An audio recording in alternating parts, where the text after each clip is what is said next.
എന്ന് പറയുമ്പോൾ എൻ്റെ മനസ്സിൽ വരുന്നത് തറവാടും ഓണസദ്യയാണ്. ഞങ്ങൾ തറവാട്ടിലെ ഞങ്ങളുടെ കുടുംബക്കാരെല്ലാവരും കൂടി ഒരുമിച്ച് കൂടി സദ്യ കഴിക്കുന്നതാണ് എൻ്റെ മനസ്സിലുള്ള ഓണം. പിന്നെ ഞങ്ങളുടെ അമ്പലക്കുളത്തിൽ പോയി ചാടുക, അവരോട് കളിക്കുക, ഇതെല്ലാം എൻ്റെ ഓണം വെക്കേഷൻ ആവാൻ കാത്തിരിക്കും. കാരണം നന്നാലല്ലേ നമുക്ക് എല്ലാവരും കൂടെ ഒരുമിച്ച് കളിക്കാനും ചിരിക്കാനും ഒക്കെ കഴിയത്തുള്ളൂ. ഓണം എന്ന് പറയുമ്പോൾ തന്നെ ആദ്യമായി മനസ്സിലേക്ക് കടന്നു വരുന്നത് കുട്ടിക്കാലവും അന്നത്തെ ഓർമ്മകളുമാണ്. അമ്പലത്തിൽ ഒരുപാട് കലാപരിപാടികളുണ്ടാവും. അന്ന് ഞങ്ങൾ കുട്ടികളെല്ലാവരും ചേർന്ന് ഓട്ട മത്സരം, ചാട്ട മത്സരം എല്ലാത്തിലും പങ്കെടുത്ത് ഒന്നിച്ച് സന്തോഷത്തോടെ ഒരു കുടുംബമായി സമയം പങ്കിട്ട കുറേ നിമിഷങ്ങളാണ് ആദ്യമായി മനസ്സിൽ കടന്നു വരുന്നത്.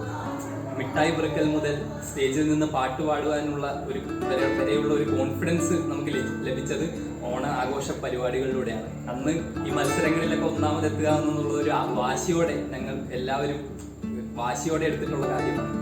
അന്ന് ഈ മത്സരങ്ങളിലൊക്കെ ഒന്നാമതെത്തുന്ന ചെറുക്കന്മാരെയും പെൺകുട്ടികളെയൊക്കെയാണ് എല്ലാവരും ആരാധനയോടെയൊക്കെ നോക്കും. അപ്പോൾ അതിലൊന്നാമതെത്തുക എന്നുള്ള ലക്ഷ്യമായിരുന്നു. പിന്നെ വീട്ടിൽ നമ്മളെല്ലാവരും ഒത്തുകൂടി ഭക്ഷണം കഴിക്കുക, അമ്മ സദ്യ ഉണ്ടാക്കും, ഒന്നിച്ച് ഭക്ഷണം കഴിക്കുക, അതുപോലെ അത്തപ്പൂ ഇടുക.